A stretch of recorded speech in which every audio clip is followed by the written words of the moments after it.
Welcome to the Dixie Doggers podcast. We're here to share knowledge and heritage. We hope y'all enjoy. For the best cut gear in the business, get with Dave Williams at Southern Cross Cut Gear. www.hogdoggear.com. If you're buying or selling land, farms, or hunting property, these folks know land. Phil Wilson with UC Hunting Properties, 678-791-3483. 777 Kennels, Advanced K9 Nutrition. Vertex K9 Essentials, Advanced K9 Nutrition, beneficial to all breeds.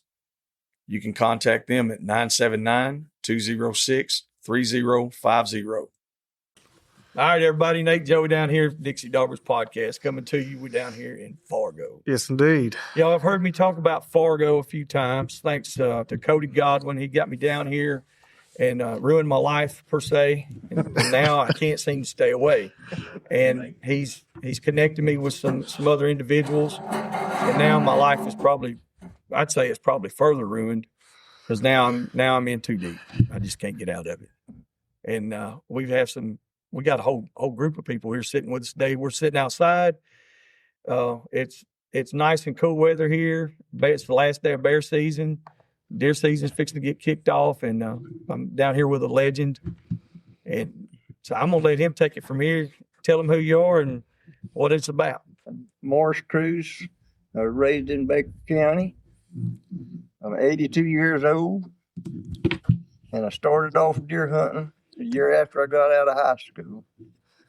And I went from deer hunting to hog hunting, coon hunting, bear hunting. I've hunted about everything there is, even women. Yes, sir. Bow-legged or not. Bow-legged or not. It didn't matter. And we went from there. I've had three grand youngins, 2 youngins, a bunch of people that thinks I'm their uncle. And most of them all calls me Paul. Yep. We've been bear hunting for, I don't know, 45, 50 years, somewhere along there. But I started hunting in 1962, really hunting. We've deer hunted everything. So we've hunted about everything there is in the woods. Ain't killed a whole lot, but we've done a lot. I don't know what else everybody wants to know, but it's all been good over the years, and we've all had a good time doing it, and everybody's enjoyed themselves, and I don't know what all they want me to tell you. Well, that's the joy of doing this. It's whatever you want to. I mean, I know our listeners out there, some of them are going to want to know, what kind of dog, what breed of dogs do you like to run? How do y'all hunt? Just different things like that. Yeah, I've always hunted all kinds of dogs. It didn't make what flavor he was or what breed he was. But if he was a good dog, I'd hunt him. And papers on the dog ain't worth a flip no way. That's right. We've hunted plots, blue ticks, red ticks, feist, and everything else in my lifetime. So I don't know. We just tell a bunch of stories, and I can't remember all the stories that we tell. We've heard some good ones the past couple of days we've been down here. His boys said they've heard some good ones the last 2 days when they've been down here. Oh, yeah. And they've told us some good ones, too. Yeah. And I don't know whether they believe everything I tell them or whether I believe everything they tell them. That's how you know it's a good story. That's a good story. That's a good story. That's how you know it's a good story. So you say that, everybody calls you Paul, and I've heard everybody, yep. And at first I was thinking, Lord have mercy, this man got a lot of grandkids. But no, I mean, that's a very important thing that is missing in today's world. We don't have men like you who are taking all these young men and women out and putting them in the woods and showing them something that they can utilize. Over the years, I've been with a bunch of youngins and women. Go with them to the bear tree and let them shoot the bear and things like that. Hog hunting. I carried them a bunch of them in the hog hunting. a lot of them will come. They want to go bear hunting. They come one time and they whip. They won't come back. But most of them, if he's a hunter, he'll come back the next time. If That's he right. ain't a real whip. But some of them won't come back. Some of them will. Well, getting down there and crawling through them little Yeah. holes is pretty tough, And especially on a some of fat it guy. is. But I'll quit that crawling in there to them anymore. I don't go no You more. done put in your days doing that, huh? I'm a road hunter now. So now you talk about taking all these other people hunting and putting them on bears and stuff. Yeah. How many bears you killed lately? Me, Mm-hmm. I shot one last year during a special bear hunt and fell out of the tree and killed my dog. Mm. That's the first one I had shot in over 40 years. There you But- go. I've been on a many a bear kill. Yes, sir. We hunted with some people that was greedy. They wanted to kill everything you run, and some of them didn't. And so I don't know. We just always had a good time doing it and Yes, sir. enjoyed it. Well, it's important to keep them out there to run. You can't Oh, yeah. you can't kill Yeah. all of them. You can't. You don't want to kill all of them. If you kill all of them, you ain't gonna have nothing else to hunt. Mm-hmm. Now you were now here lately. We've seen on the news and stuff, and in the outdoor world about Florida getting Yeah. their bear stuff back. Now you were there when it first happened. I was there. We was bear hunting before they ever had a bear season in Florida. Mm-hmm. And then they had a special hunt in Florida. I started off hunting it, and then they quit it, cut it out.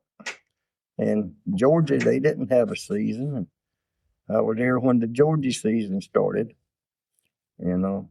But we killed bear hunting even when they didn't have no season. Over the years, it didn't matter to us when we were back yonder when we first started hunting. Yeah, back then it was hunting. Yeah.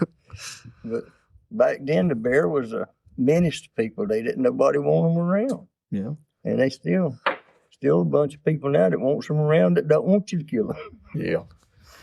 Yeah. So you've seen the side of it to where, where you've been able to bear hunt, then they take that privilege away Yeah. in the state, and that's why do you know why they did away with it? Yeah, politics. Politics. I got you. And that's something that a lot of hunters don't pay They attention don't to. pay attention to. But politics is what stopped it though. Yes, sir. So what do you think these if you could tell these younger guys out there that do a lot of social media, Facebook, Instagram, and all that, what would you tell them to do to protect their stuff? Put them telephones up and go hunting. There you go. There you go. That's what it takes. That's exactly right. Yeah. That's exactly right. Now you told us some good stories the past couple of days, and some of them I'm gonna keep between us. I ain't gonna share. Some with of them everybody. don't need to be retold. No, I ain't gonna share them with everybody. But like we seen a young man today. That's your grandson, right? Wasn't it? That came with us. A great grandson. Grandson. Great Okay. grandson, yeah. He came with us today. This is his first time That's going his bear hunting, first time going hunting, period. and he was ready. He's ready to go again. Yeah, he's ready to And go so again, you take these kids that they aren't going all the time. If you get them in the woods, Right. they'll want to go again. That's the first step, is getting them out there. All of my grandyoungins has killed a bear. Mm-hmm. My daughter, she's killed one. My son, he's killed a couple or three. I've killed 2 or 3. How many? Huh? How many have I killed? 2 or 3, I don't know. How many you killed? I don't keep up with He it. gonna start telling the truth now. Hey, see, that's what it is. We'll catch him. But I'd rather see youngins and women, people that ain't never killed near one. I'd like to see them kill. Yeah. And I hope to get that great grandyoungin. I got a great granddaughter. She's 12. She's already killed one.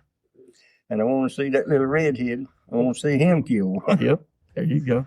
And I believe it's coming. I believe it's It'll coming. come, with it. yeah. He liked it today. It was a good bit of action this morning with the dogs on it. he's always his mom.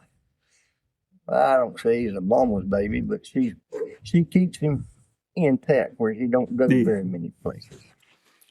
I understand. My youngest son, he didn't go with me near as much as my older boys did. And You know, I could tell the difference. But he started picking up hunting a lot now, so they can definitely fall into it. but My oldest boy, he started going when he was still in diapers. I shot a gator one time and threw the rifle back through the window and knocked him in the head and got the hell beat out of him because that lady was with me. Oh, well, all the years of these dogs and stuff. Let's hear about some of these good dogs you've had. Some good ones. Well, I've had some good ones and some bad ones, and some of them Get us a beer. Some lasted. Hey, Ronnie, get us a beer. Some of them lasted a while, and some of them don't last. Mm-hmm. Some of them gets killed. Some of them gets run over. Yes, sir.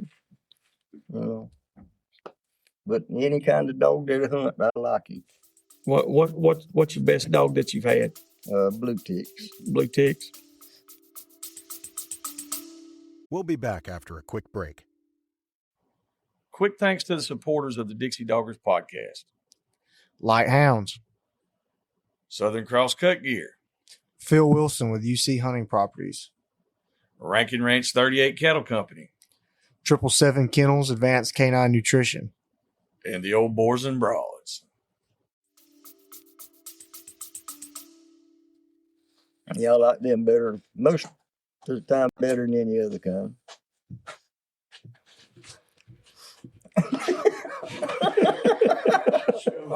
Can't give it away.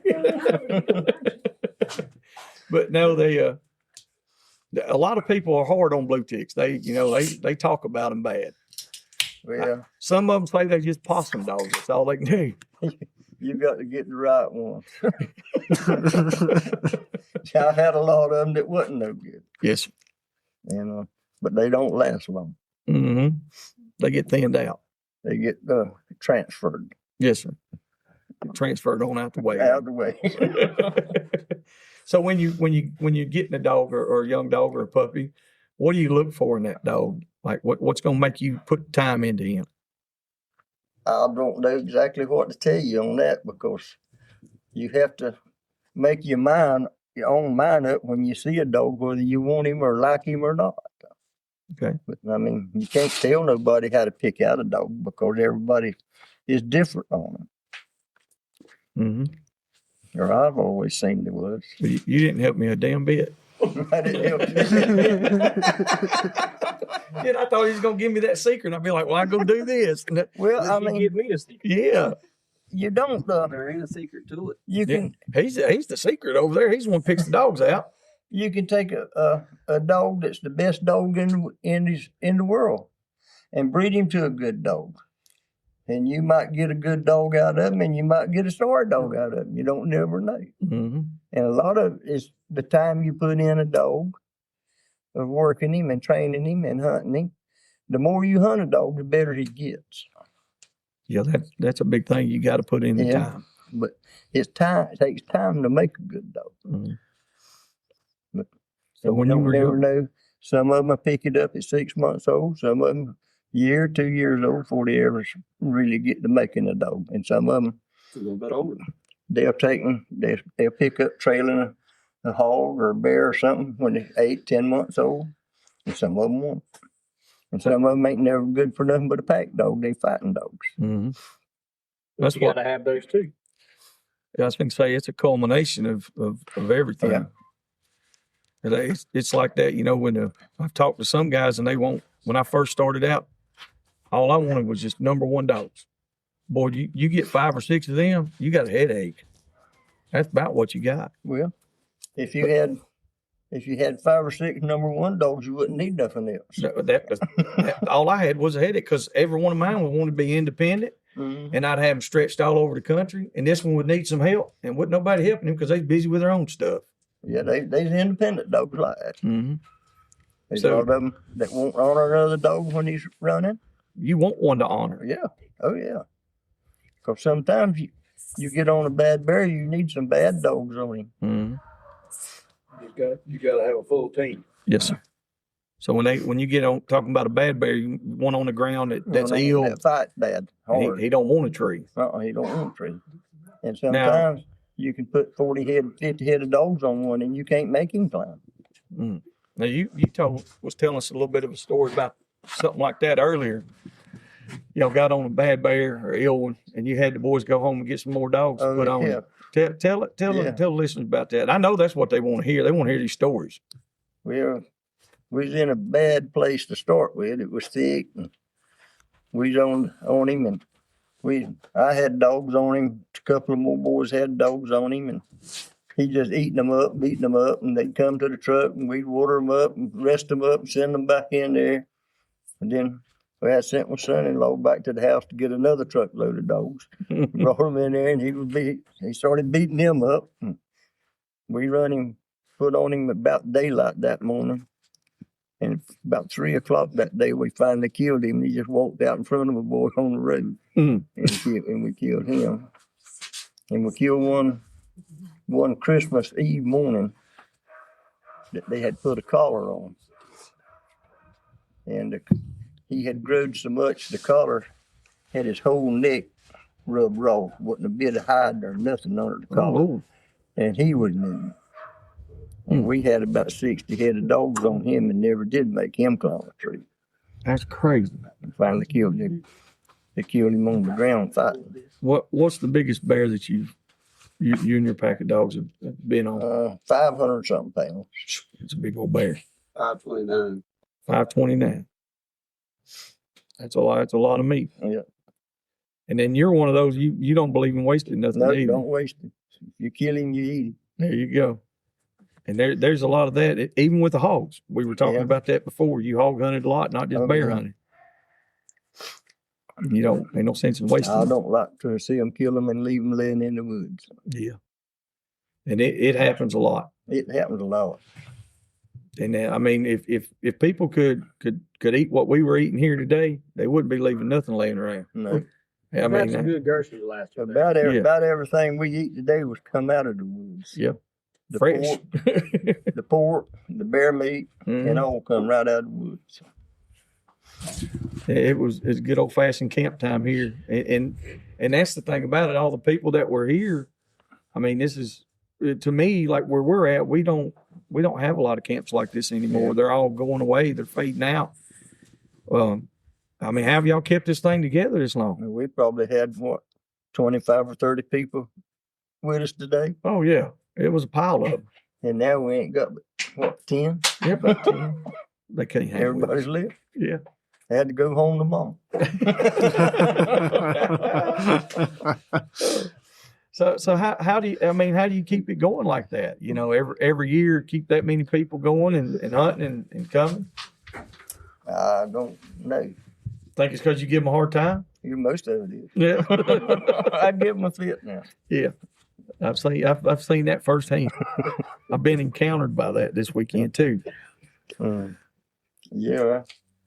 Well, I've aggravated people all my life, I reckon. And some of them a little bit more horrible than others. Well, some of them deserve a little more, I think. There's a guy that sits in the truck a lot. Some of them sits in the truck. You call them road hunters. Yeah. I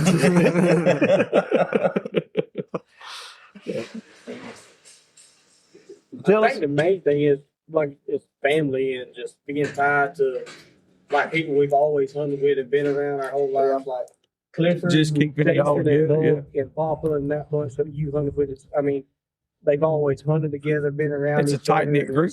It's just a tight knit group. Me and Thomas worked at the same grocery store together, but he's 78 years old, and he was a lot younger than I was when we all got started hunting and everything. But he's hunted a lot too,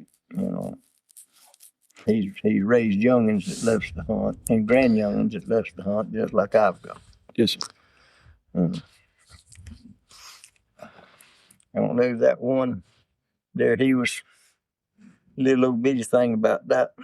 About yay high, I reckon. We killed a bear one day, and he wanted to go in there, and I weren't going. And so another fella come around there where they went and killed a bear at. And he was still wanting to go. So the fella told him, says, well, turn him loose, let him go, I'll carry him in there. He carried him in there. When they come out with the bear, they had him sitting on the bear, riding the bear all the way out. Riding the bear the whole way out. And he was just a little old bitty youngin' about yay high. He probably wasn't even yay high yet. Oh man, just kidding. What about the first bear that you treed? Tell us. That I treed? Yeah, that you treed. Very first one. The first bear I ever seen in the woods, I shot in the tree. Very first one. Very first one. Yeah. So where was that at? In Georgia. Georgia. It was illegal. Yeah. I'm sure statute of limitations is well gone by now. I bet that ain't the first one around that's anybody's ever done. Oh that. no, it weren't the first one. Yeah. Way back there when we bear hunted a long time ago. If you run a bear and if you treat him, you kill him. Yes, sir. It didn't matter at all. But then when they went to having the special bear hunts, we quit all that and lease land. Mm-hmm. We had it, and nobody could hunt it but the ones that had it leased. So we quit killing them. Yeah. But before then, we had the whole county to run, and we had 4 different bunches that bear hunted when I first started, and now there's 50 different bunches trying to bear hunt. Same amount of land that we hunted. Yeah. You know. It makes it tough sometimes, don't it? And a lot of them, they weekend warriors, they want to hunt the weekends, don't want to do. That's all they want to do, run out there and shoot a bear and then go back to the house. Yeah. We'll take that picture and put it on Facebook or Instagram. So do you ever have any dealings or any problems with other hunters like that? Like you ever run into them get on the wrong property? Like your dog might push a bear over on somebody else's property. A time or two. Yeah. But I mean, they usually deal with that pretty easy. Oh, yeah, some of them gets mad. Yeah. And some of them understands what you're doing. Mm-hmm. But if you got a dog and he goes on another piece of property that you can't hunt, the dog ain't doing you no good. He ain't doing the man that's got the other piece of property any good. Mm-mm. And you can't hunt him while he's gone. That's right. And if they let you go get him right to start with and get him out of there, you go on hunt another. It'd be over a lot quicker. And get a lot more hunting then. Mm-hmm. Instead of drawing it all out. If you got to sit there half a day to wait for a dog to come back out of another man's club, you're wasting time. Mm-hmm. Yep. And that I noticed today though when we were down there, just following y'all around, was because we didn't bring dogs or nothing. We didn't even come to hunt. We just come to interview you. So we were tagging along, kind of just taking some pictures and stuff. And I seen so many deer tracks. I'm telling you, I seen deer tracks everywhere. Mm-hmm. And I said, we ain't had a deer race. I got to think about that, and I was like, that's probably one of the first times I've been around that many dogs, and they didn't run a deer. Yeah. So you don't put up with that, do you? No. If he runs a deer very much, he's gone. Somebody gets him run deer.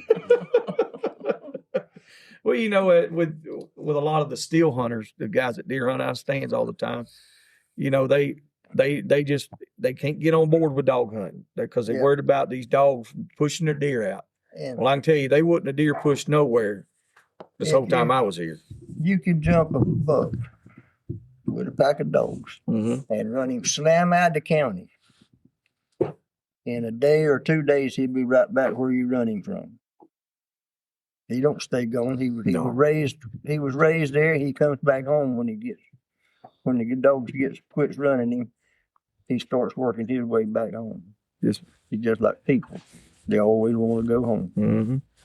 So you run deer dogs too? I have over the years. I don't own a deer dog anymore. Not anymore. Used to. So you hog hunted quite a bit. Oh yeah. Or a lot over the years.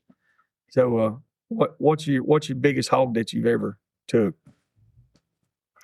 We killed one. We caught him and killed him one time. Me and 2 of my brothers.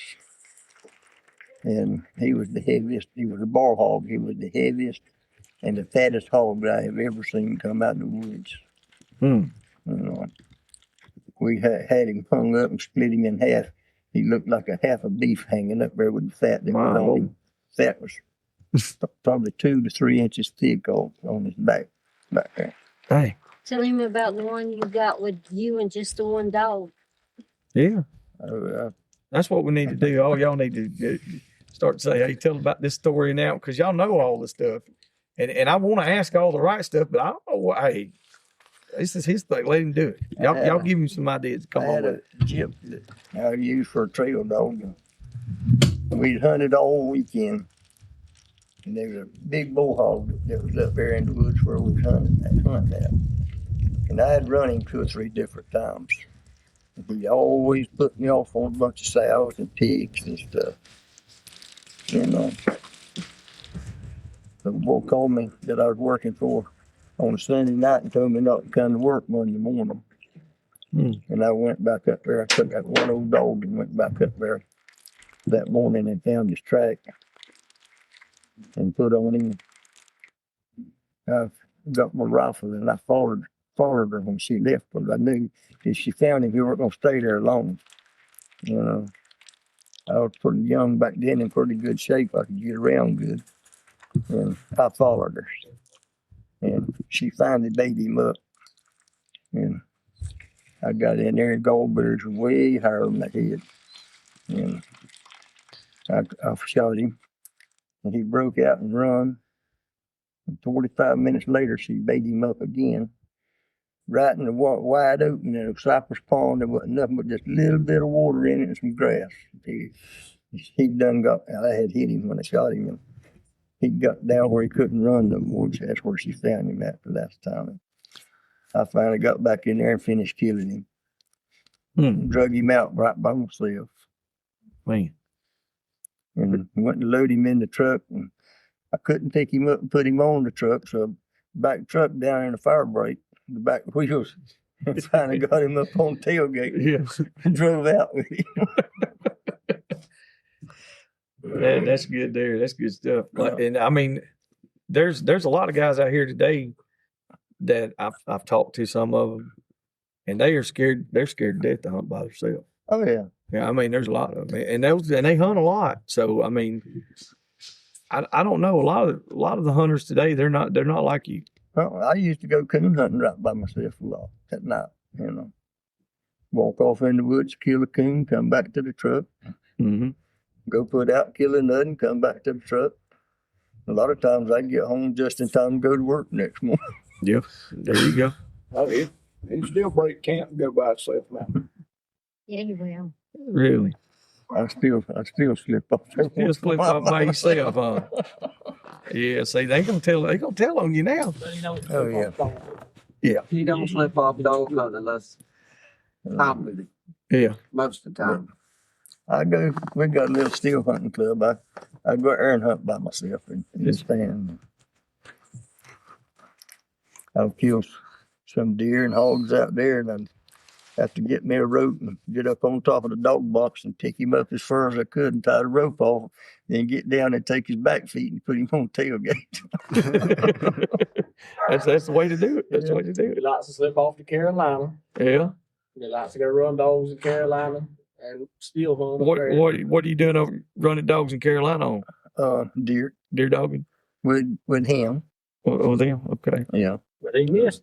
He didn't tell y'all the whole story about that big hog. Well, listen, y'all slide y'all's chair in just a little bit. We'll get this microphone. We're gonna do this right here. y'all forgive the sliding of the chair. We're gonna have to. This is the family podcast. Yeah, I'm changing things up. This ain't how stuff is normally done. And Nathan is over here saying, I'm good with it. I'm good with it.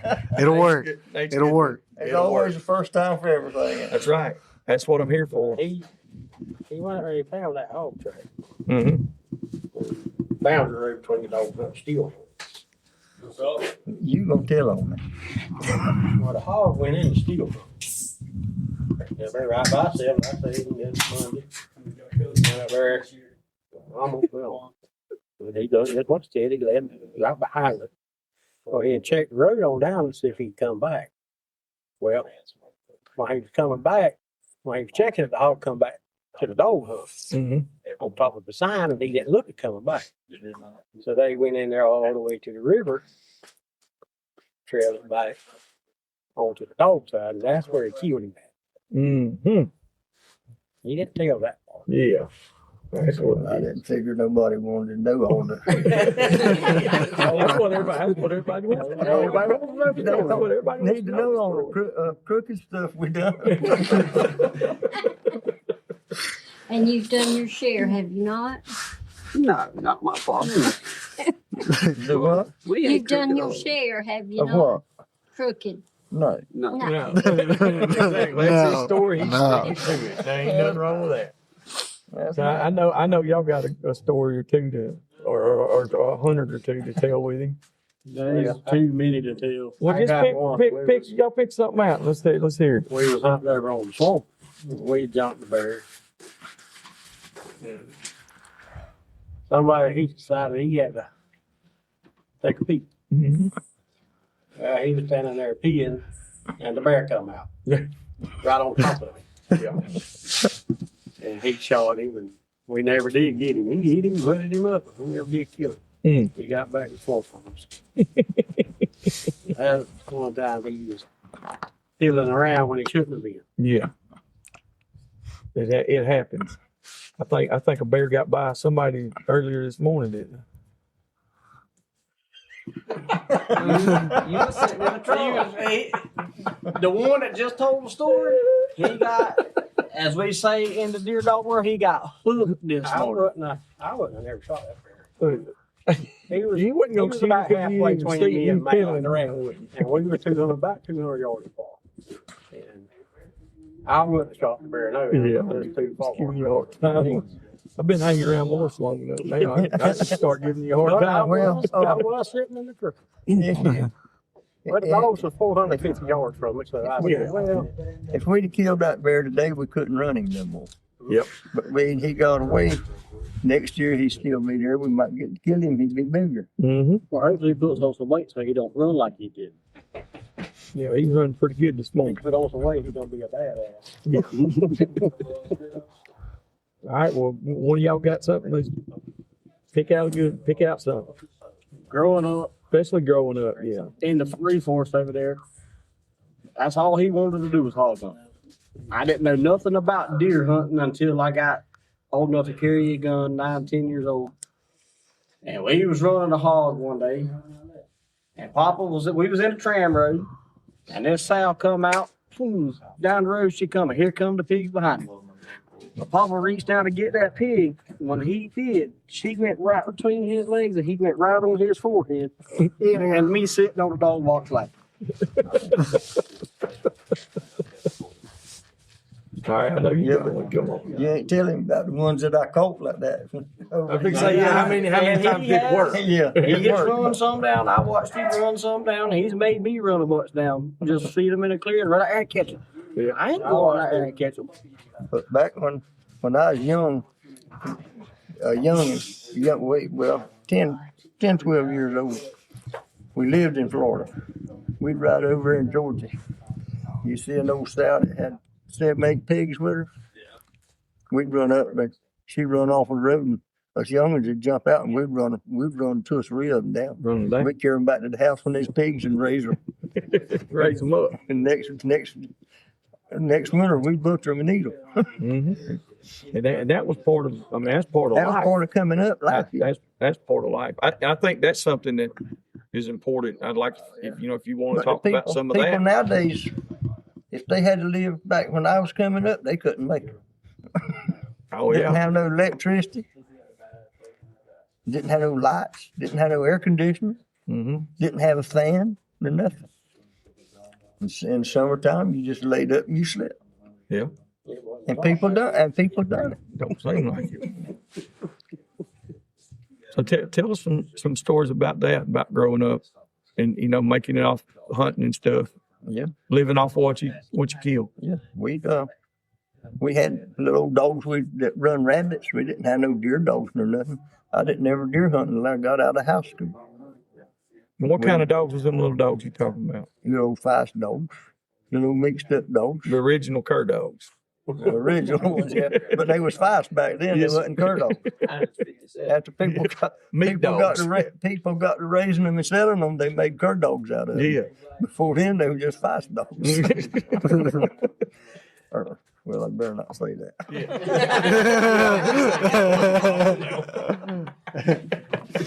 That's a good call. Good call.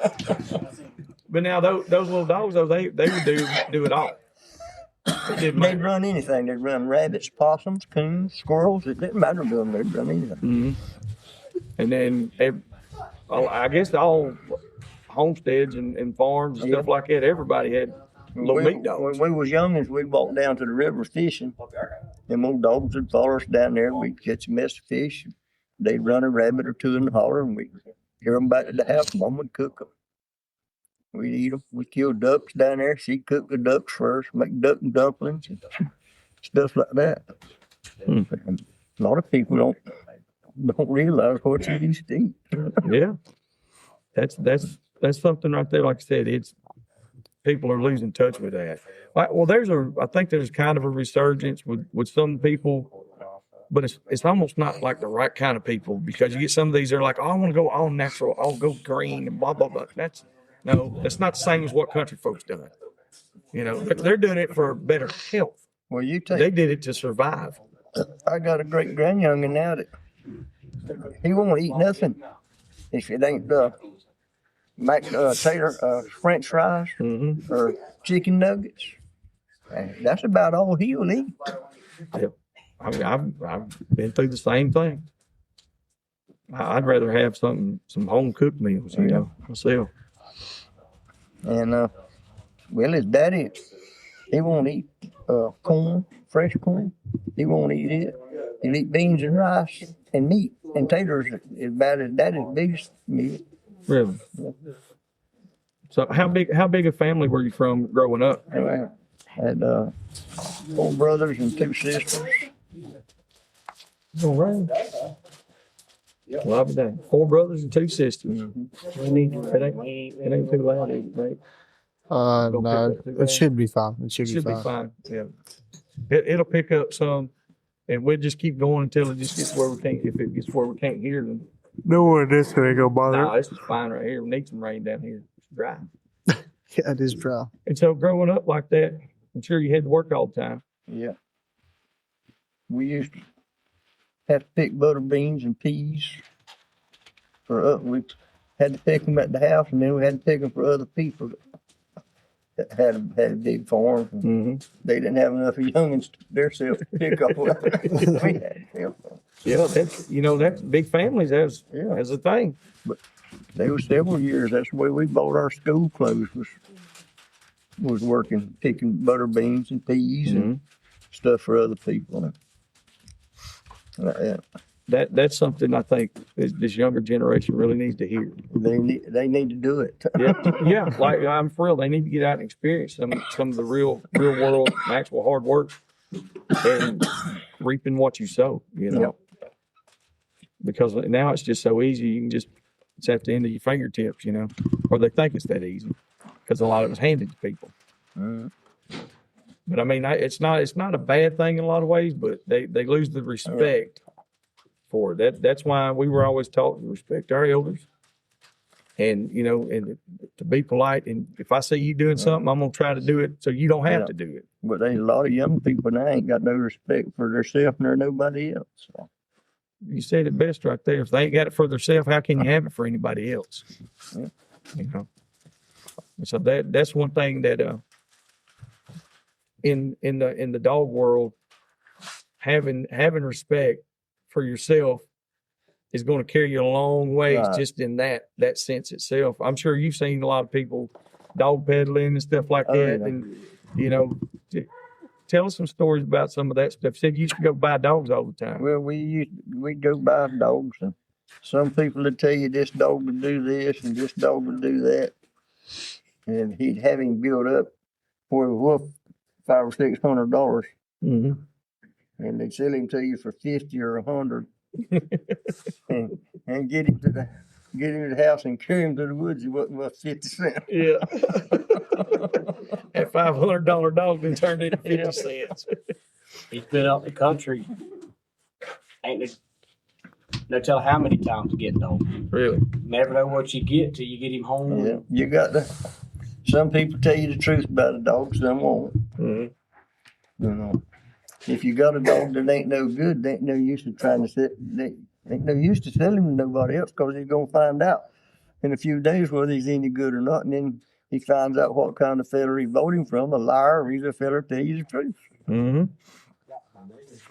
You were telling us that earlier. You said you can find out how a person is just by going hunting with them. You know, hunting with them. And then what do you mean by that? Some of these listeners out here can understand what you're saying. What do you mean when you say that? When you say you can tell how a person is by going hunting with them? Well, you can go hunting with some people, and they'll let you. They want to put dogs out with your dogs, and then you go hunting with some people. They want to put their dogs out, want you to keep yours in the truck until they really do something, and then when they got to get to going in a damn place that they don't need to be going, then they want you to put your dogs out. Mm-hmm. You know, but if somebody's got a good dog and he wants to hunt with me, I'm more than welcome for him to, because his dog might teach my dog something, or my dog might teach his dog something. Mm-hmm. You don't never know. And some dogs won't hunt with another dog. Yeah, that can be a problem sometimes. Mm-hmm. You get a dog that don't want to hunt with anybody else or any other dogs. Yeah. So what do you do in a situation like that if you get a dog that's a good dog but he don't want to hunt with other dogs? Well, here, most of the time you hunt with your dogs because he's used to them. And you put a strange dog in there, he knows it. You know, but you find very few of them that does that. Most of them will hunt with another dog, yes, but you'll find one every once in a while that won't. Gotcha. I had a young guy ask me, I don't know, it's probably about 2 months ago. He said he had a dog like that. Said it would do good if it's by itself or with another certain dog of his. But if he tried to hunt with his buddies, it's like it just wouldn't do nothing. And that's what I told. That's the only thing I knew to tell him. I said he's just used to your dog and you. Well, and if you hunt with the same fella over and over again, they'll eventually get to hunt together. Yeah, I've had them to do that. Yes. Yeah. Different things like that. The dogs is just like people. They get an attitude too. Yeah. They got days they feel good and days they feel bad. Yeah. I didn't realize that for a long time. I just, dogs was dogs. Mm-hmm. Once you, like you said, you hunt all the time, you stay with them, you'll learn them.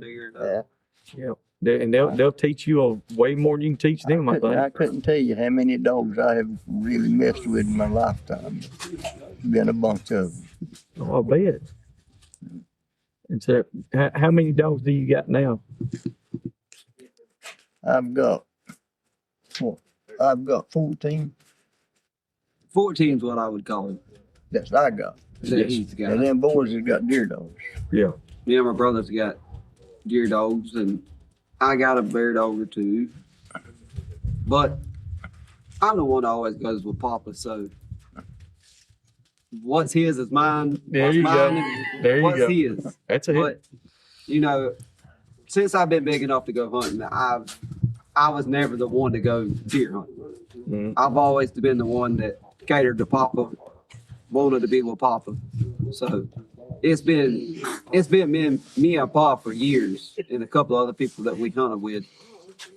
I can remember as a kid, we'd go up there to that reed forest, we'd run hogs all day long, and we'd go home after dark, get up the next morning, we'd be right back at it. But some of my best memories of growing up, being around, is just being in the woods with Papa and just learning from him, learning from the best that I've always said. There you go. I mean, you can't get he's a hero in my eyes, so he's taught me everything I know about the woods.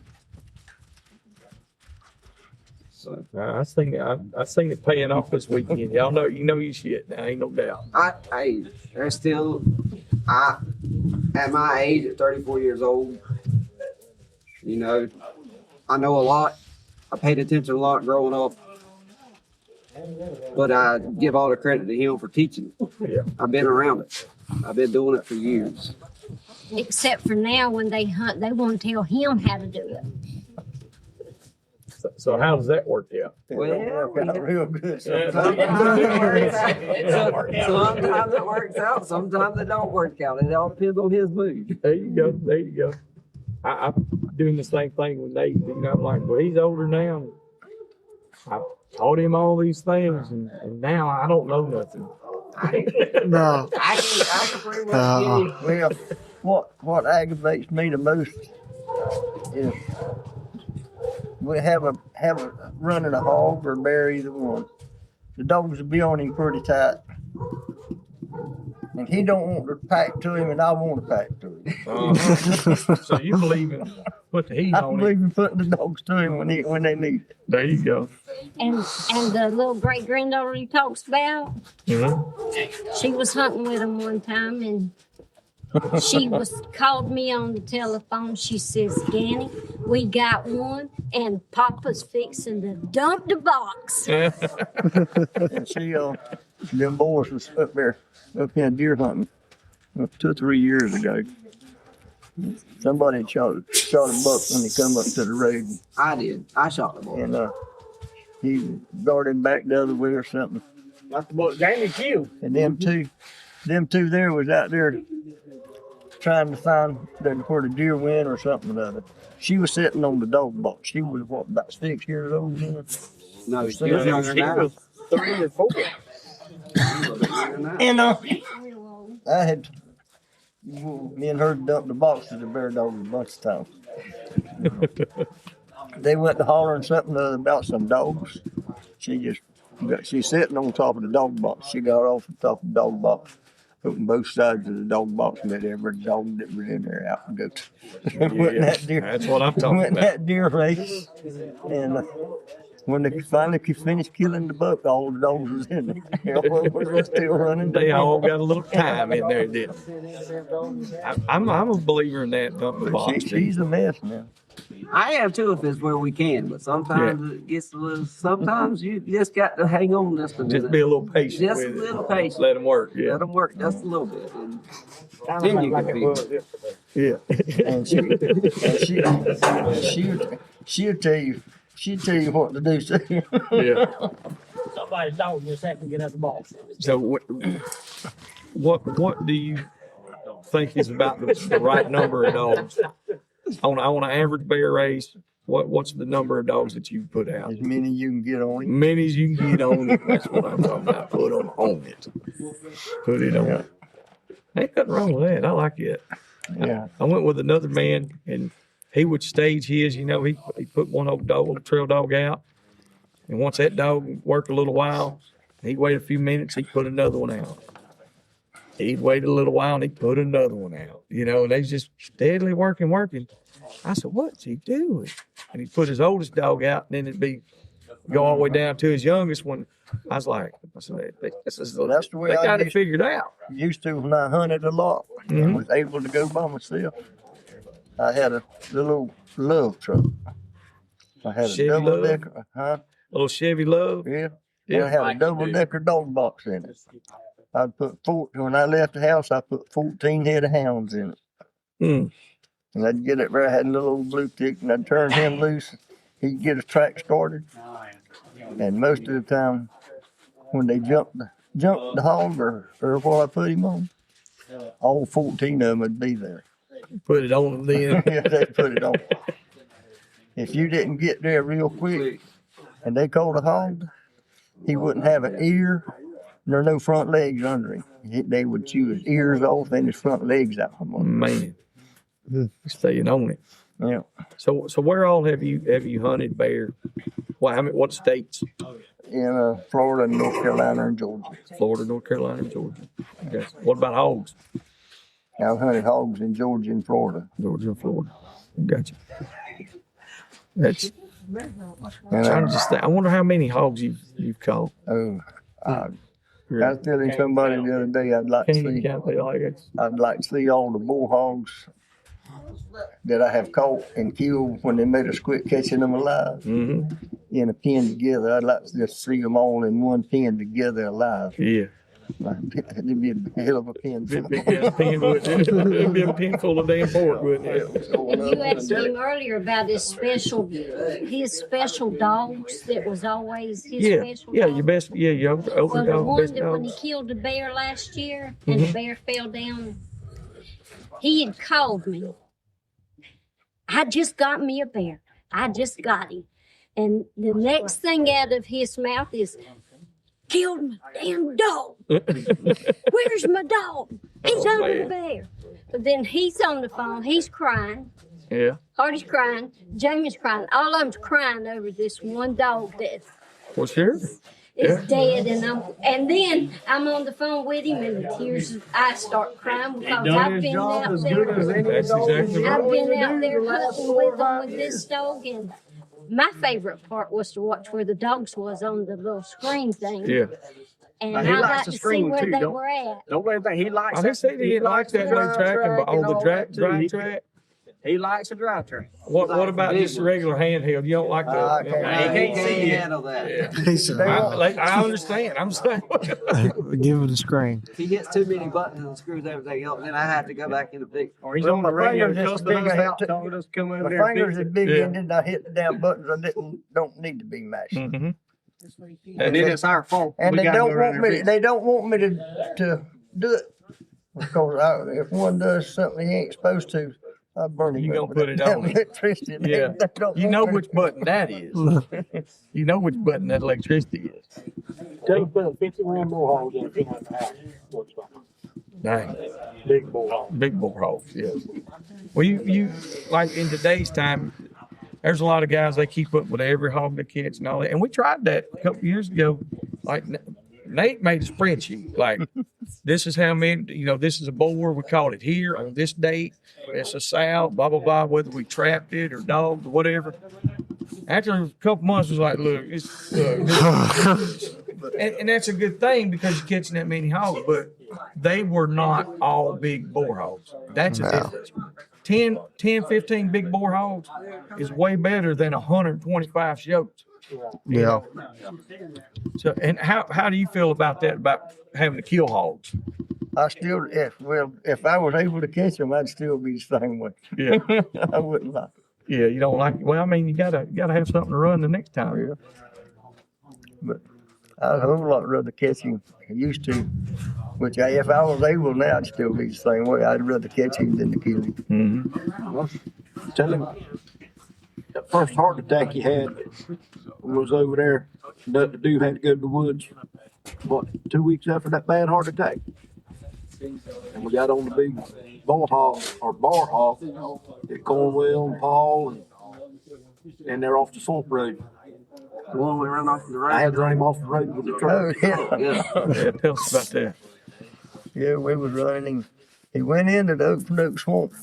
Mm-hmm. The hog did, and he come back out and he was running right down the road.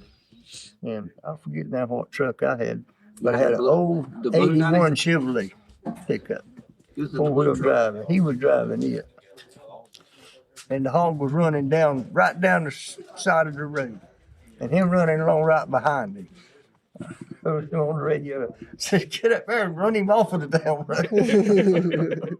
Put a piece of maneuver on him. Finally got upside down and made him run off of the road.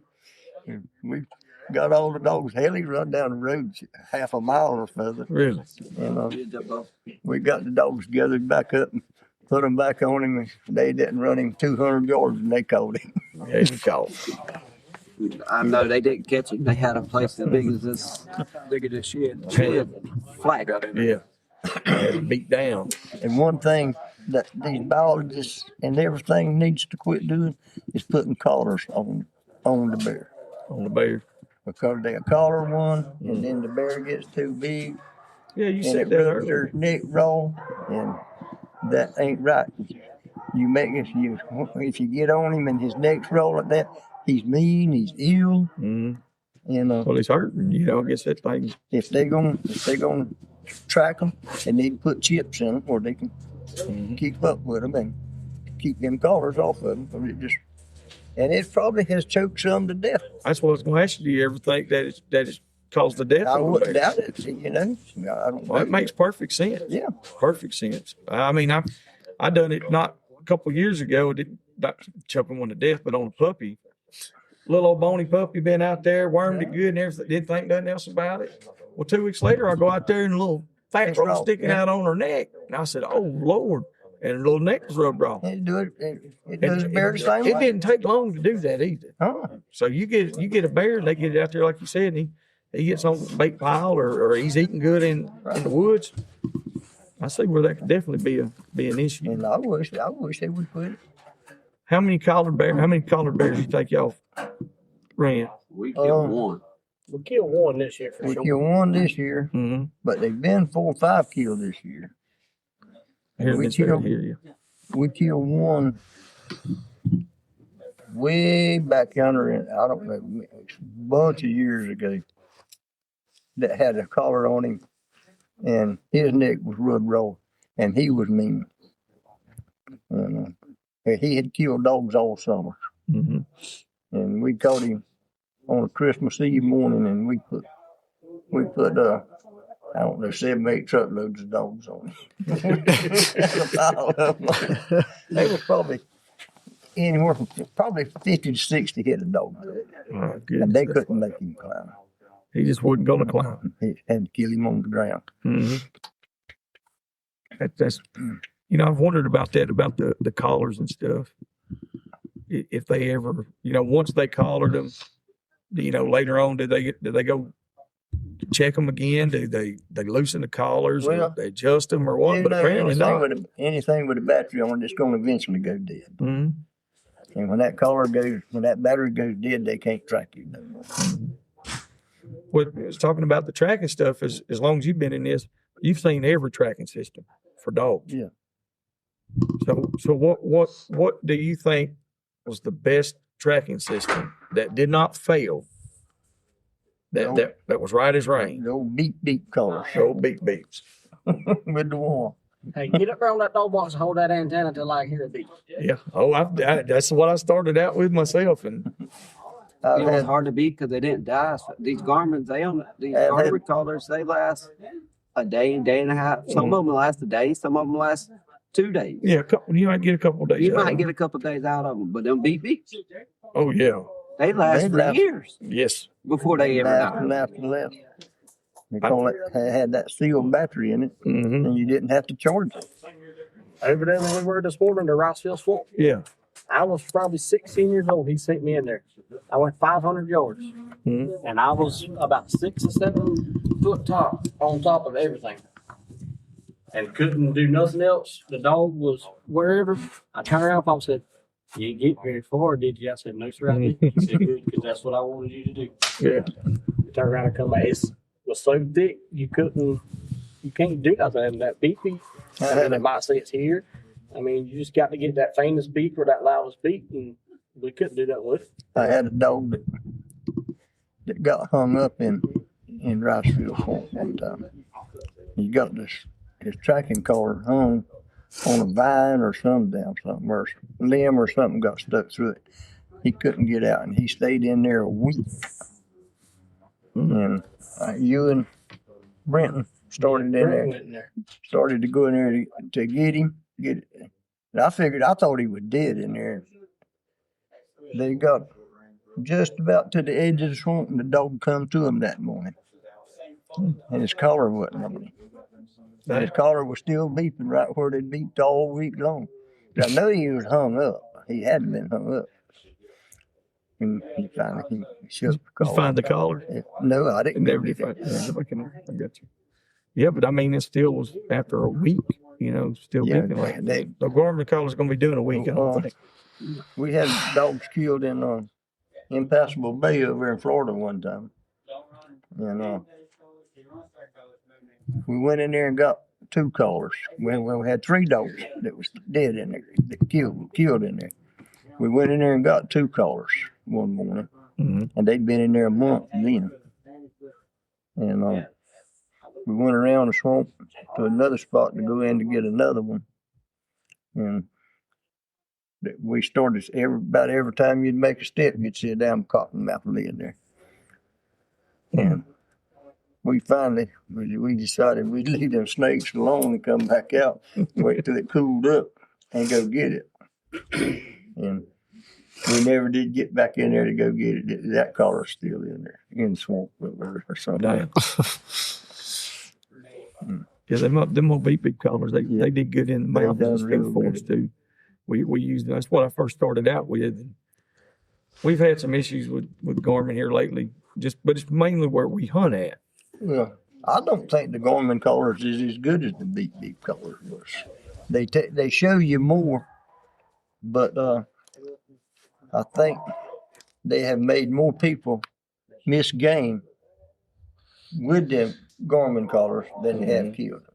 Because they'll be looking at the Gorman color and say, "Where's the dogs at? They right there?" I tell them, "Well, you need to be down yonder because the deer ain't right there where them dogs is at. The deer is up yonder. Yeah. You need to be ahead of the dang dogs. You don't need to be the dogs right there." Oh, you're right about that. Now, it's changed a lot. It's not just missing the game, but just like not knowing your dogs. I feel like I don't think you have as good a dog man, especially starting out. You rely on that. You're looking at that thing all the time. A lot of people can't course a dog now because of that, Carmen. Mm-hmm.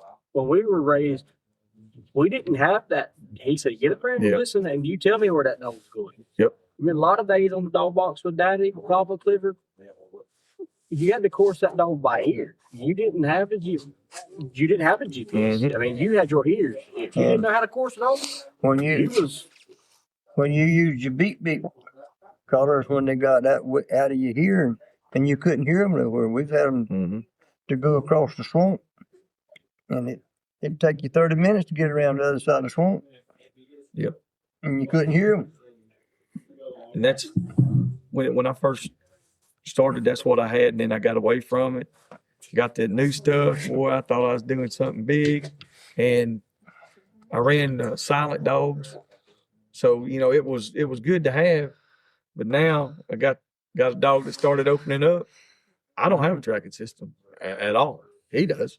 Yeah, I took the tracking system. Everybody's like, where they at? I was like, I'd be like, you hear him? Like, right over there. Or he should be over here.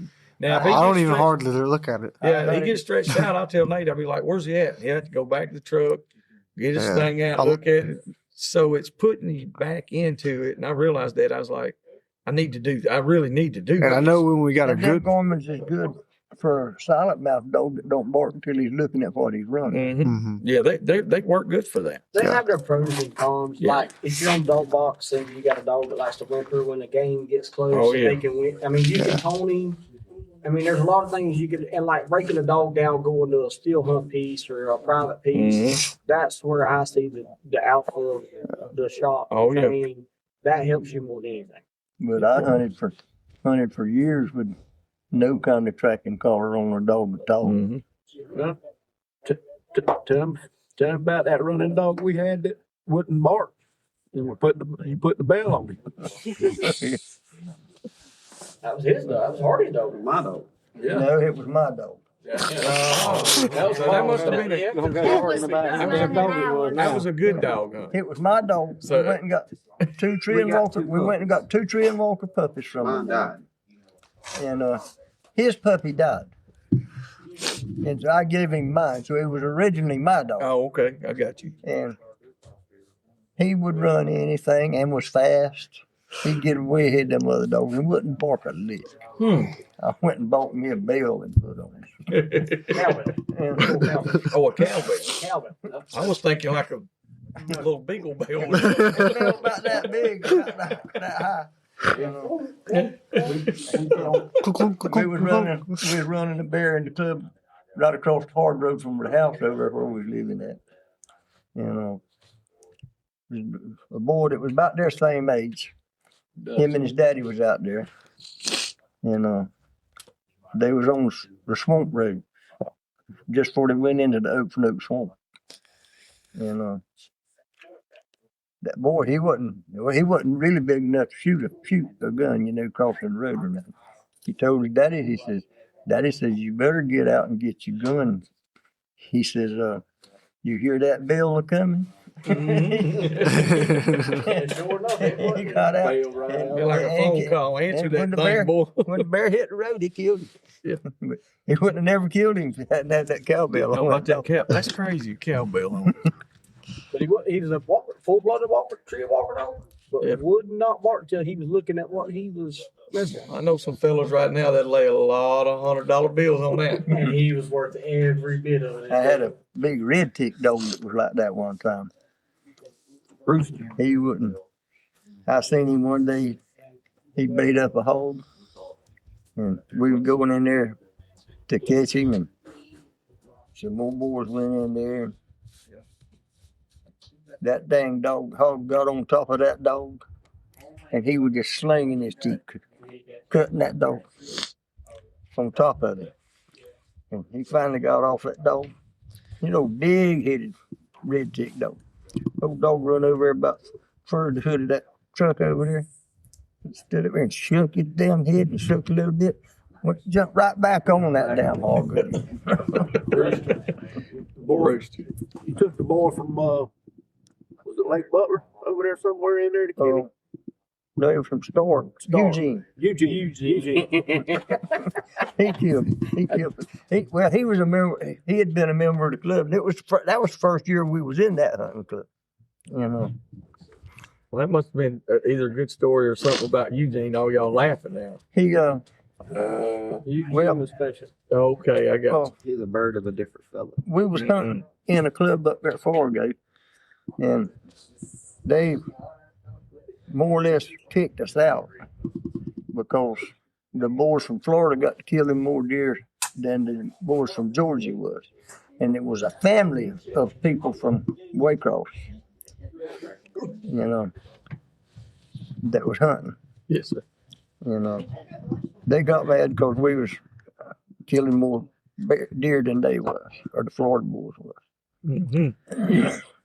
You know, we like to have a big fight up there about deer killing one day. And after then, they sent us a letter that next year that the dues was going to go up to a certain amount. And we'd be no alcoholic beverages on the premises. Mm-hmm. You know, we all decided we weren't going to hunt there no more. Yeah. That he's talking about the old boy with the old bar hog. When that dog come out there, he had 26 holes in him. Oh, had what? Or 20 didn't have reef for have about 26 holes in him where that hog had poked him. Hell, I don't 32. remember. He was I mean, but he stood right there. Stayed with And never quit. And lived for another 3-4 years. I'd take a dog down, he'd get cut up. I'd take him in the damn front room of the house, and I'd lay him there and I'd sew him up. You didn't call the vet? No. We were our own vet. I'd sew him up. Growing up, I witnessed him, didn't he?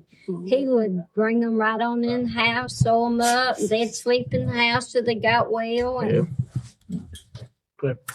My wife, she used to be kind of particular on, if I sewed a dog up or stapled one, she's like, bring the house, I'll take care of it. And I was like, look, that's fine. I said, but that dog started chewing staples and all this stuff.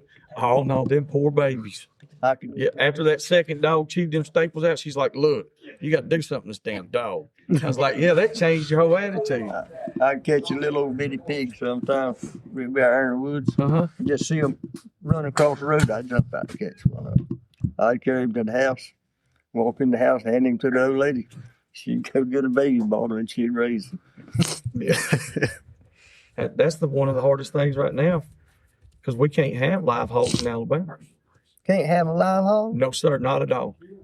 Not at all. Tame hog or nothing? Now we can have a tame hog. That's it. We can't have any wild hogs at Well, all. if you carry him to the house and raise him, he ain't a wild hog no more. He's a tame hog. In our rule book, it used to say that upon capture, wild feral swine is reduced to domestic livestock. And then they changed it just like that. Bam. Now you got to kill every hog that you catch upon capture. But my wife, that's all she's like, can't you just bring me a little baby home? I said, for $2,500, I can. That's how much they charge. And not just for me, but 25 for him and you for everybody that's there off of one. Oh, them game warden used to try to catch me in that Osceola forest. Oh, now this is what we want to hear. They used to try to catch me at some old boys catching hogs over there. Mm-hmm. We had a big bull hog caught, tied up, laying right side the damn road, and they was up there wanting to check. We was during the bear hunt. They were wanting to check. We tell them all kind of damn stories. One of the best dogs he ever owned wandered up to the house right there in McClellan, Patch. Mm-hmm. What was he? Which one was that? Old Patch. You talking about Popeye? Popeye. Popeye. Popeye. He was looked like he was half Dalmatian and something other mix, but he learned he wandered up to the house when he was little old bitty puppy about that high. Ugly, mangy. And I threatened killing him 4 or 5 times, and I just never do it. He got eating scraps around the house there, and he got healed up and made a pretty little dog. We had a bunch of game chickens running around in the yard. And he got to running them chickens. They'd fly up from tiny bare trees we had in the yard. He'd sit there and tree them for an hour. And house cat get around there, he would put him up a tree and he'd sit there and tree him. Mm. You know, I started carrying him to the woods hunting, and he would run in there. You put him in there, send him to them dogs, and he'd fight a bear just as hard as any hound in the world ever felt one. Really? And tree hell out of him when he treed. Mm. Well, I think Cliff, you finally got him killed, didn't you? That bear, on the bears finally killed him. Yeah. So y'all, how old do y'all's dogs usually live? We were talking about this on a podcast or two ago about like how old some of these hunting dogs get to live. What kind of ages have you got out of dogs? Some of them 8, 9 years. On the average, probably 8 or 9 years is On average. about the top. That's a small bird. But especially if you hunt him hard. Mm. Yeah, you can take a dog that ain't never hunted, he'll live around 10, 12, 15 years. Dang. I don't know. Old Merle lived to be pretty good age, and he was just a different dog. I thought he was gonna die. Time wasn't very old. He would fight a bear, tree, fight hogs, and I hunted him for I don't know how many years. He looked like he was gonna die any day. I just turned him loose on the yard, and he lived 4 or 5 more years. I've seen it. I've seen it. I had one. I said, I've gone as far as I can go with her.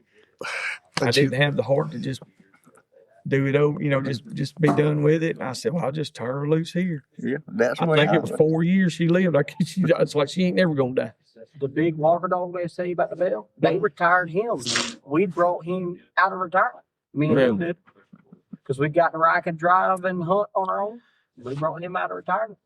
So what's the oldest dog that y'all are running now? Somebody said, wasn't there one like 15 years old yesterday? Yeah, that John's dog, that Blackie dog. Okay. I think he's about 15. I don't know that blue dog. He's the oldest one I got, I guess. Bugle. I think he's the oldest He's dog I about got. 5 or 6. He's Oh, he's older than that. He's probably 7 or 8. he's 7 or 8, yeah. He's 7 or 8. And then little girl, she probably the next oldest one. Yeah. Didn't we get Bugle when you and Paul McKenzie went No, out to Bugle. Bugle was raised. Bugle was raised. Okay. Well, we got Bugle he come from, actually originated from our He Papa's originated nephew. from Mikey and Samantha's. Mhm. I had a puppy. I had the same litter. And the one that I raised wasn't worth a damn. The Jit. And No, we got the Jill from Cotton. She was just crazy. Billy, that Robinson boy, Hunter. who? Hunter. No, not Hunter. Or his daddy? Billy Joe. No, Hunter had that. Hunter had that dog. His daddy got the dog originally from Michael. Billy Joe. Yeah, you know. Well, Hunter was the one. And then Hunter, they raised Hunter. him. And the little boy, he didn't want him, so I wound up with him, and I started hunting him. He made a trail dog right to start with. And, Dottie's up in age too. Yeah, but I ain't hunting her. You still got one? No, really. We've been through some good ones and some bad ones over the years. Yes. So you said when we were talking, I guess yesterday, it was you and Tom. You started him hunting, or he started hunting with you when he was younger than you when y'all started hunting. Yeah, he started on his own. Okay. None of his family didn't hunt. Mm-hmm. And You got some stories to tell about you and him? not really. Yeah.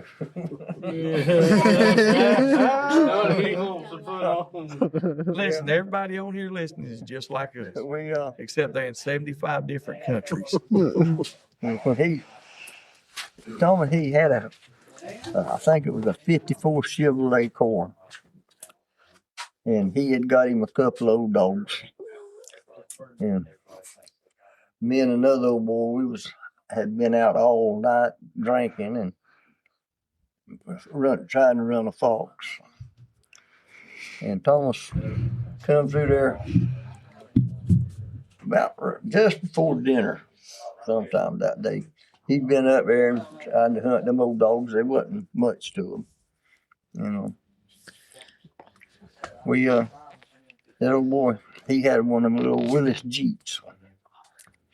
And we left out. Thomas drove around. He was pretty good ways behind us. We got out on the main sandy road out there, and me and the old boy, we got out and was sitting on the dog box. And had a quart of whiskey sitting up there, and we used to take a drink of whiskey. Thomas pulled up behind us. And the old boy told him, said, Thomas, just turn your dogs out. We just put on a big boat that run across the road here.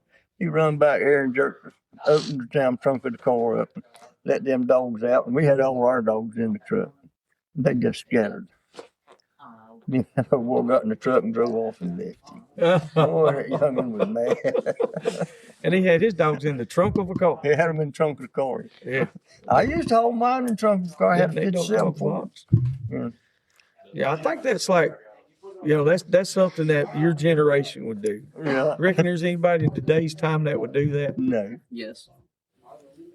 I know my Toyota Corolla can fit 6.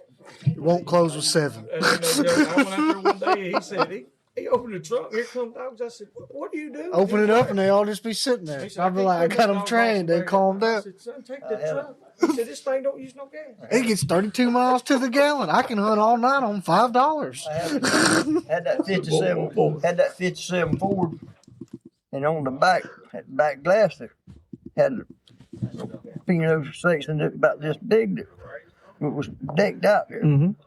You could pull the seat up and crawl into the trunk from taking the seat out. And in that little hard section there was a place there where they had a radio speaker. Mm-hmm. And I had one of those dogs that put her in there. She'd stick her head up through that radio speaker. We'd be riding down the road. She'd have her head there looking That story could have been better if you just said she'd rigged. I wasn't doing nothing but deer hunting back then. I hadn't started hog hunting. But that was way back younger. So you were deer hunting, but before you started the hog hunting. So that was the deer hunting the first thing that you started really pushing dogs on? Yeah. Other than hunting around the house. Yeah, other than small game stuff. Dogs, yeah.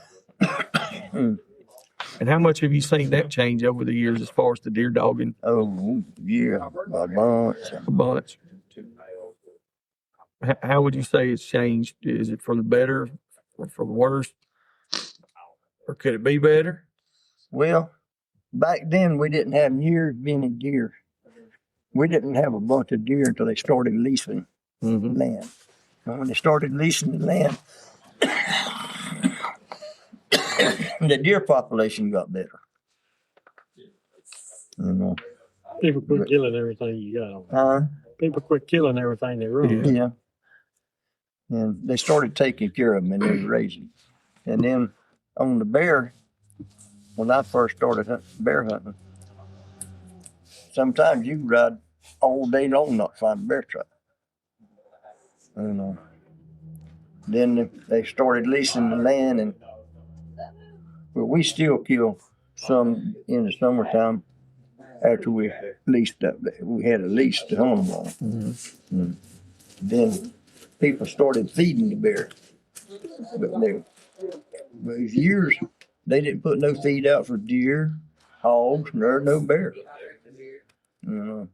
After they started feeding the bear, they started a sow bear back when I first started.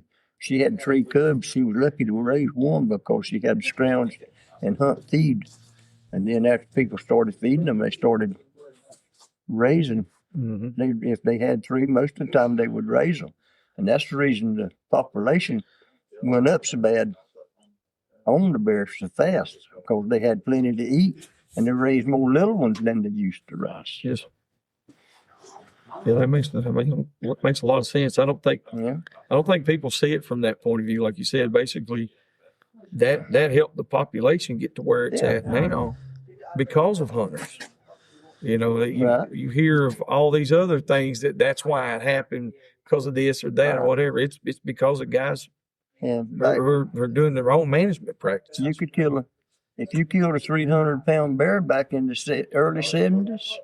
He was grown. Everybody talked about him being so big. But now 500 or 600 pounds ain't nothing. Yeah. I've heard, like I said, I've heard several people talk a year, 534 pounds and 516. That's a big bear. That's a big bear. I killed one last year about Boars N Broads, 627. 627 pounds. Gosh, somebody dang big. That's a bunch of bear. But yeah, that's a whole lot of it. And they get that big from eating. Eating good. If they ain't got the groceries, they can't grow. That's right. That's what people feed. In the wintertime, they eating better than we are. Yeah. In the wintertime, the bear didn't have nothing to eat. Didn't have no berries. Mm-hmm. There's nothing. People talk about the bear hibernating. These bears don't hibernate. Yeah, I think they don't do that here, do they? They don't den up or nothing. They're lay up. But they're not. They're not like. They're not as hibernating. They're not as active during the wintertime. Mm-hmm. And especially if it gets real cold, they're not as active as they are in the summertime, but they don't hibernate. They still got the scrounge up for eating because they ain't fat enough when cold weather gets in. They're not fat enough to lay up and live off of the fat that they generated during the summer. Mm-hmm. That's probably like in the 70s when the bear was a nuisance. Yeah. They were getting in the beehives, tearing them up, chicken houses. People had chicken houses. They tore up a beehive. We put dogs on and killed him. They didn't have that. There wasn't none in the woods from the eat, so they was hunting something to eat. Yeah. Well, that, like I said, on the beehives and stuff like that, I know a lot of people that have hives, and you don't hear about it like where we're at. But there's bear, but there's few.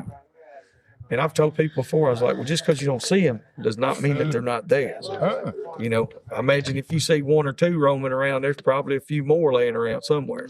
There's a lot of these bears around here that go without a human ever seeing it. Yeah.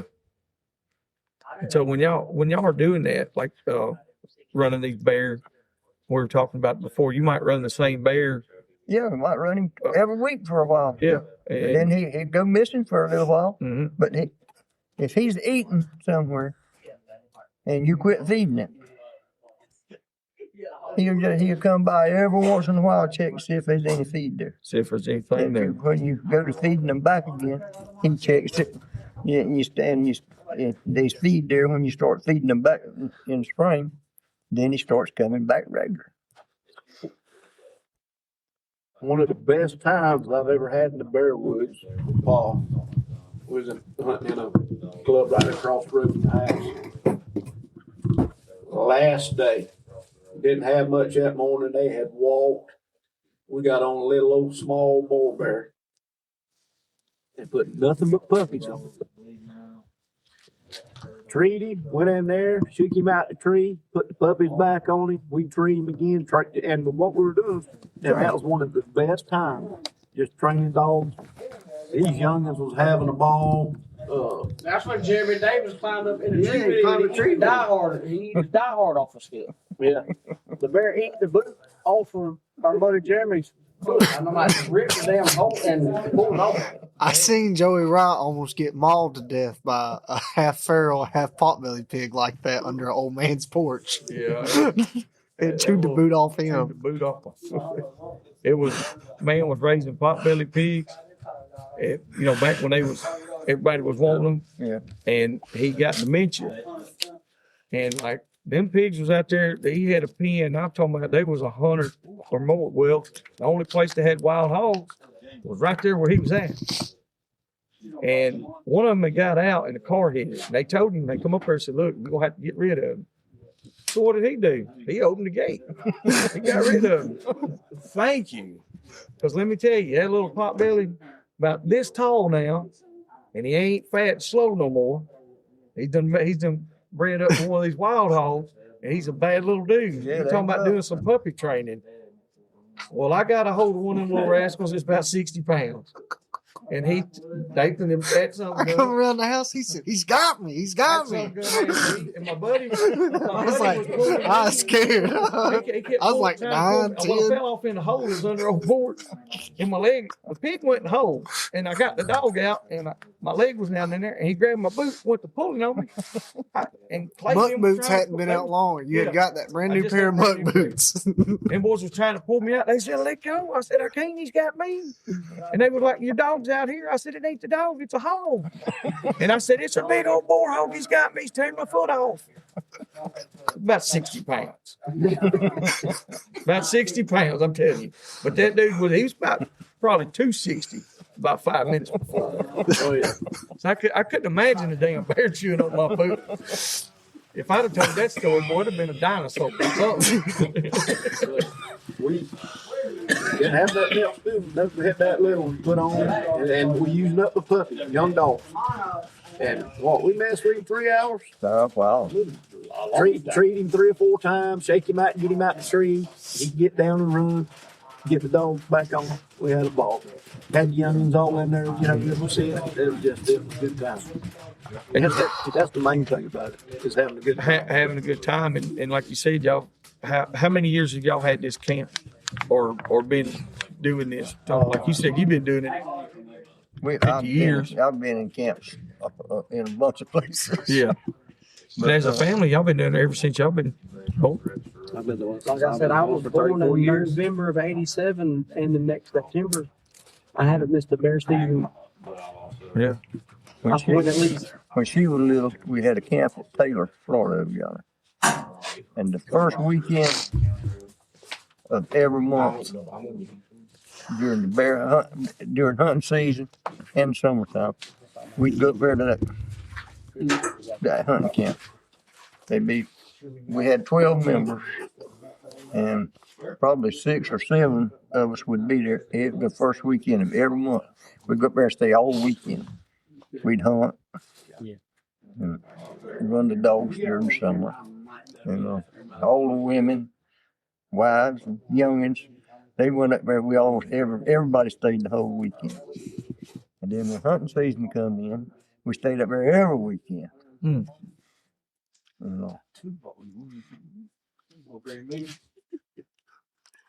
And there was, you had all of your brothers but one in that hunting club?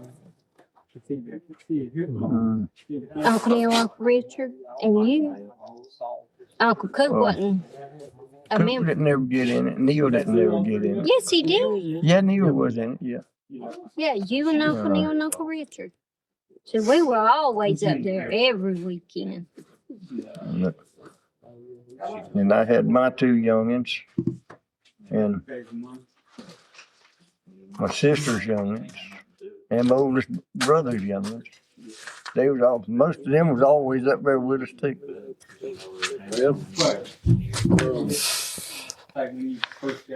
Had the whole clan there, the whole family. Mm-hmm. We had one old feller that hunted up there.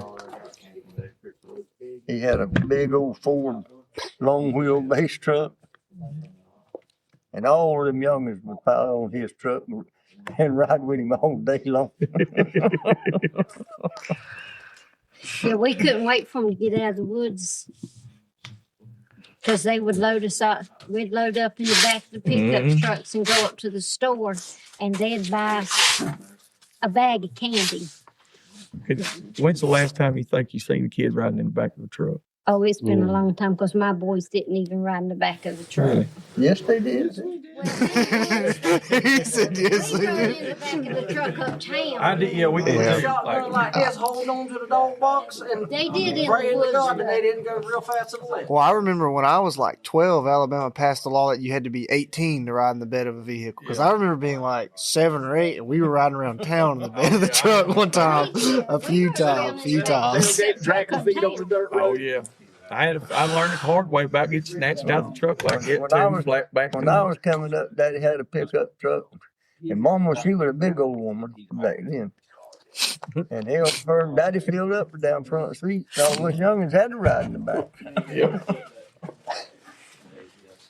And we would do that, and if it was a little cool or something, we had a quilt. Put that quilt around you. Go. If it started raining a little bit, put it over your head. You'd be all right. You get wet, it didn't matter. The only time I ever said anything is when we was throwing beer bottles at signs going down the road. You don't see that anymore. I mean, not the beer bottle part, but the kids riding in the back of the truck. Well, used to, Yeah. Oh, yeah, if we say throwing beer bottles, yeah. used to, you go buy a Coca-Cola or something, it was in a glass bottle. Mhm. Beer was in a glass bottle. Yeah. You had to get rid of them. Yeah. You know, Something take it home. I got a deer to take. I got a deer to take. Jamie get fought.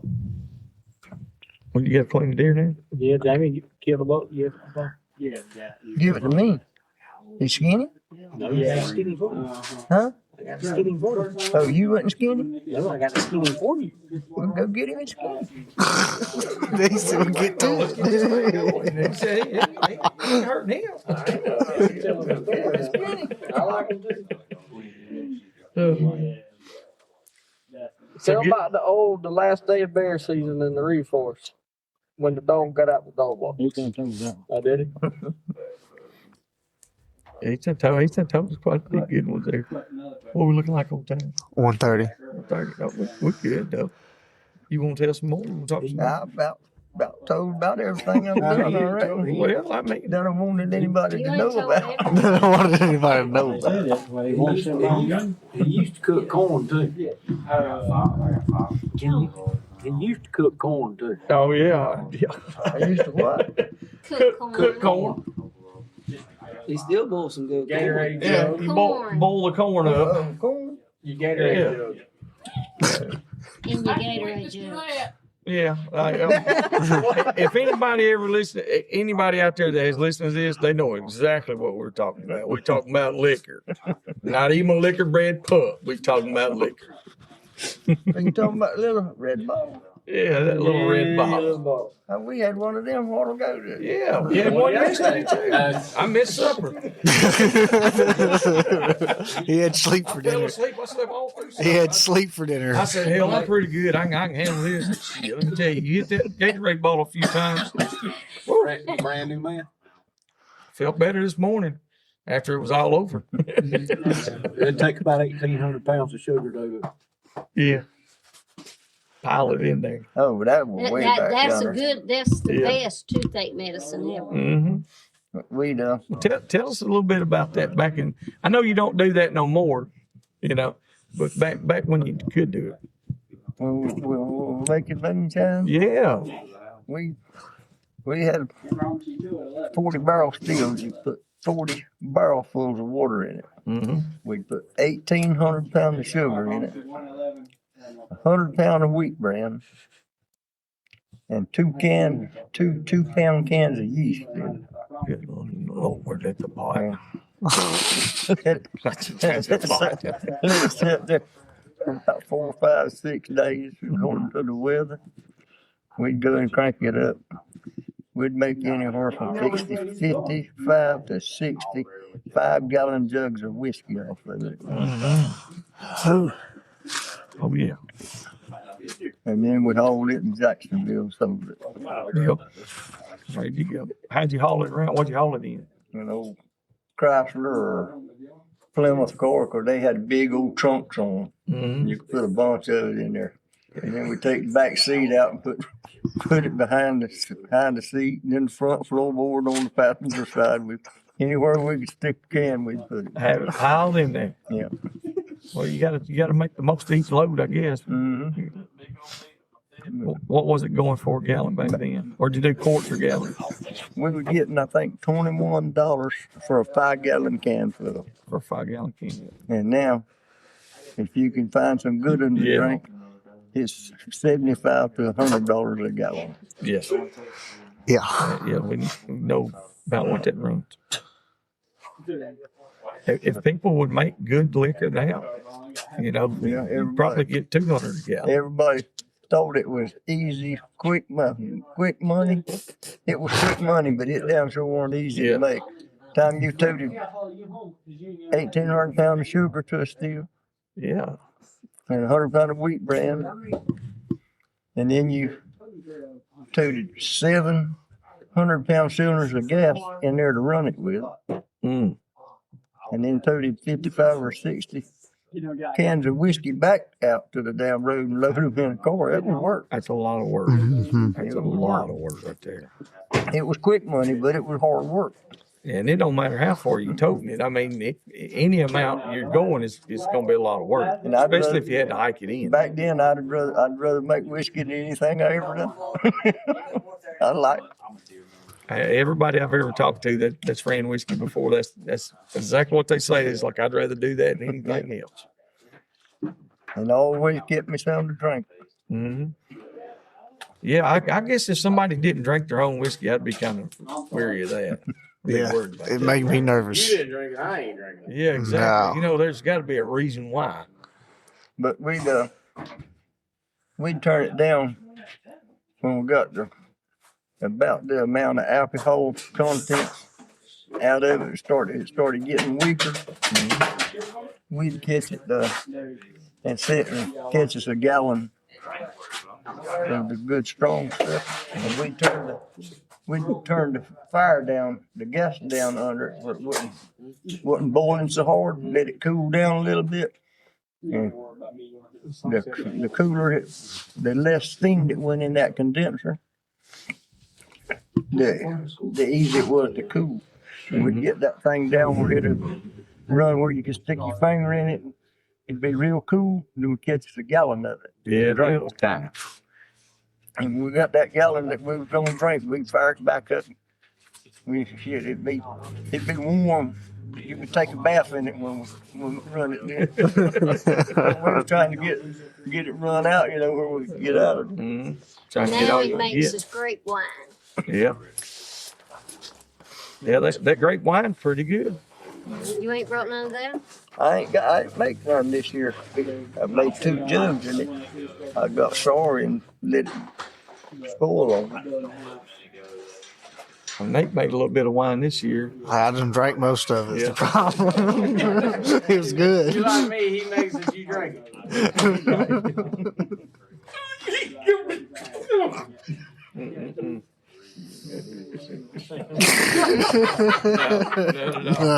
Not every bit of it. No, sir. None at all. It has escaped him. He's on the hunt for it. That's a fact. For those, you done yet? Huh? I don't want. I'm trying to do this. Yeah. So, with all this being said, and all the things that you told us tonight, what do you tell the youngins that's getting in this stuff? What do you tell them? Like, how, in order to have a name like you got, and to last that long in the dog game without somebody running you out of it. What do they need to do? They need to hunt. Leave, like I tell them, leave their telephone at the house and go to the woods and have a good time. And then when they get back home, they can play their video games and get on the phone. That's about as good advice as you can give. Just do it. Literally, that's what Just it is. do You it. gotta People don't realize how much a youngin learns when he's in the woods. Yes. And most of the time, if you keep a youngin in the woods and he's interested in hunting and fishing and stuff like that, he don't get in trouble. That's right. I agree with that. Well, we really appreciate you taking time and sitting down talking with us, sharing your life with us, you know, and all your family here. I mean, I that's, appreciate y'all coming. Yeah. I didn't know half of them was going to be here. hey, No, me too. This one and that one, I didn't know they just happened to well, look up coming back. I was going to say, that's a good surprise. Coming back from where y'all been? Adele, did Hey, she Dale. Taylor? Yeah, there you go. And so, see, it all worked out. Like, that's what when I was sitting there, I was like, well, everybody just come up here and we'll do it. Like, I don't know anybody else that does that on their podcast. I'm like, here, we just do the whole family. Let's get it all. We ain't shy. Well, We ain't I shy. I've enjoyed being around y'all these 2 days. And We've had fun. We've had a good time. It's always, with him, it's always been about like we said, y'all want to come back next year? If I'm still here and them boys are still here, y'all more than welcome to come. And Well, we're going to I'm come see you pretty again. sure Thomas and them feels the same way. Yes, sir. even if we ain't hunting here. Yeah, I was going to say, we definitely come back and visit with you. That's for sure. And bring some dogs next time. We Oh, I will. We'll go might around and get train. one of your dogs killed. I ain't shy to turn them loose. I just think you do it as I do it. Well, somebody will do it. So. It's got to happen. Yeah. We all got to do it. But when you put a dog on a bear or hog, you don't know whether you're going to ever get him back or not. That's right. That's any piece of game, though. I mean, you got a 50-50 chance every time you turn him loose, whether you get him back or not. That's exactly right. People said, well, why you want to put him out there on the... That's what the dog likes to do. That's what he was bred for and raised up for, was to hunt. You can't make them do it. No, you can't make them do it. And you can't make every dog run a hog or a bear. No. If you could, boy, it'd be a whole lot easier. It'd be a lot easier. All right. Well, like I said, we appreciate it. I know we don't want to keep you up all night doing all You this. can send a dog to a bear bait up sometimes, and he'll stay there and bait him. And if he runs in there and sees that bear and he comes back, you can get rid of him. Get rid of that one. Yeah, make a deer dog. Y'all boys out there listening, y'all heard that. If he goes in there and he don't, then he comes back. Look, just send him to do something else because he don't want to do that one. It's simple. That's it. It's So, simple. all right. Well, we appreciate y'all, and till the next time. Appreciate y'all too. All right, we'll see y'all. Thank you. All right. Hope you enjoyed that episode. If there's anything or anyone you'd like to hear on the podcast, or if you'd like to come hunt with us, don't hesitate to contact us at dixiedoggers01@gmail.com.